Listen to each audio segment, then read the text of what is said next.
నియోజకవర్గ స్థాయిలో ఉన్న ముఖ్యమైన కార్యకర్తలు కలిసి భవిష్యత్తు కార్యాచరణ ఏ విధంగా చేయాలి, జనసేన పార్టీని ఎన్నికల గుర్తును అలాగే మేనిఫెస్టోను గ్రామీణ ప్రాంత ప్రజల్లోకి ఏ విధంగా తీసుకెళ్లాలనే ఉద్దేశం మీద చర్చించడం జరిగింది. అలాగే ముఖ్యంగా అతి తొందరలో ఒక 15-20 రోజుల్లో ఎమ్మెల్యే అభ్యర్థిని స్వయంగా పవన్ కళ్యాణ్ గారే ప్రకటిస్తారు. ఎవరైతే మా నాయకుడిని ప్రకటిస్తారో ఆయన ఆధ్వర్యంలో పార్టీని బలపరచాలనే ఉద్దేశం మీద మేమంతా ఇక్కడ మీటింగ్ ఏర్పాటు చేయడం జరిగింది. జనసేన కార్యకర్తల సమావేశం జరిగింది. పార్టీ బలోపేతం గురించి జనసేన కార్యకర్తలందరూ కలవడం జరిగింది.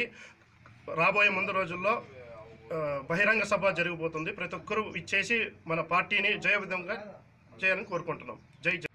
అయినా కూడా మీరు అవన్నీ పట్టించుకోకుండా ఆయన స్వయంగా చెప్పిన మాటలను కూడా మీరు పెడిచేమన పెట్టి మీకు ఇష్టం వచ్చిన కథనాలు, మీకు నచ్చిన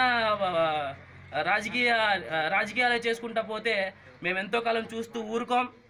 జనసేన పార్టీలో ఎప్పుడు జన సైనికులే ఉన్నతమైన స్థానంలో ఉంటారని పవన్ కళ్యాణ్ గారు కూడా ఎప్పుడు చెప్తూనే ఉన్నారు. మళ్ళీ ఇంకోసారి దాన్ని ప్రూవ్ చేయబోతున్నాం.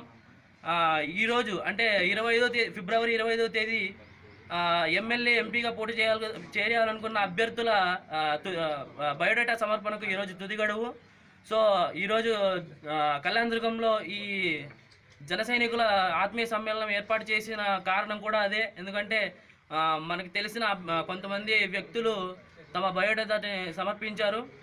వాళ్ళు పార్టీ తరఫున ఏం చేయబోతున్నారు, ఎన్నికల వ్యూహం, వాళ్ళ వ్యక్తిగత వ్యూహం ఏంటి, లేదా పార్టీ సిద్ధాంతాలకు కట్టుబడి వాళ్ళు ఏ విధంగా ముందుకు వెళ్తారు, గెలిచిన తర్వాత ఏ విధంగా నియోజకవర్గ అభివృద్ధికి తోడ్పడతారు, లేదా గెలవకపోయినా జనసేనని ప్రజలకి మరింత చేరువుగా ఎలా చేస్తారు అనే విషయాలపై ఈరోజు చర్చిద్దామని ఈరోజు జన సైనికుల ఆత్మీయ సమ్మేళనం ఏర్పాటు చేశాం.